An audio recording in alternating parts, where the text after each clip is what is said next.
एक गांव में एक बुजुर्ग आदमी की मौत हो गई। उसके बेटों, सगे संबंधी और गांव वालों ने मिलकर उसकी अंतिम यात्रा की तैयारी की। उसकी अर्थी तैयार की गई और उसे शमशान की ओर लेकर जाने लगी। अभी वो लोग कुछ दूर ही पहुंचे थे कि वहां पर दूसरे गांव से एक आदमी आया। उसने उस अर्थी को लेकर जा रहे 4 आदमियों में से एक आदमी का पैर पकड़ लिया और सबसे कहने लगा कि ये आदमी जो मर चुका है, उसने मुझसे 20 लाख रुपए उधार लिए थे और जब तक मुझे मेरे पैसे नहीं मिल जाते, मैं अर्थी को आगे नहीं जाने दूंगा। मृत व्यक्ति के बेटों ने उस आदमी से कहा कि पिताजी ने कभी इस कर्जे के बारे में हमसे जिक्र नहीं किया, इसलिए हम तो यह कर्जा नहीं देने वाले। जब बेटों ने ही मना कर दिया तो उस मृत व्यक्ति के भाइयों ने भी कहा कि जब बेटे ही मना कर रहे हैं तो हम भी इस कर्जे की जिम्मेदारी नहीं लेने वाले।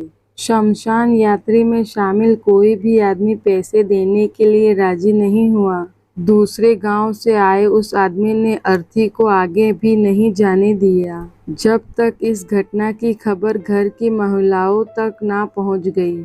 मरे हुए आदमी को एक बेटी भी थी। जब उस तक यह खबर पहुंची तो उसने एक पल में भी ना सोचते हुए अपने सारे जेवरात और कीमती वस्तुएं लेकर वहां पर पहुंच गई और उस आदमी को वह सारी चीजें देकर बोली, आप इन चीजों को बेचकर पैसे ले लीजिए। अगर कुछ कम पड़े तो वह भी मैं आपको धीरे धीरे लौटा दूंगी, लेकिन मेरे पिताजी की यात्रा को मत रोकिए। इस घटना को देखकर सारे गांव वाले दंग थे। तभी वह आदमी जो कर्जे की मांग कर रहा था, वह बोला कि दरअसल मुझे 20 लाख रुपए लेने नहीं थे, बल्कि मैंने इस आदमी से कभी लिए थे जो मैं आज लौटाने आया था, लेकिन मुझे पता नहीं था कि इसका असली हकदार कौन है, इसीलिए मैंने यह सारा नाटक रचाया।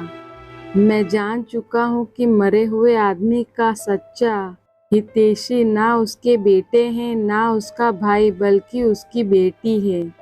इसीलिए यह सारे पैसे मैं उसके हवाले करता हूँ और अपने कर्जे से मुक्त होता हूँ। थोड़ी ही देर में जो घटना घटित हो चुकी थी, उससे बेटों के, भाइयों के और बाकी के रिश्तेदार के सर शर्म से झुक गए।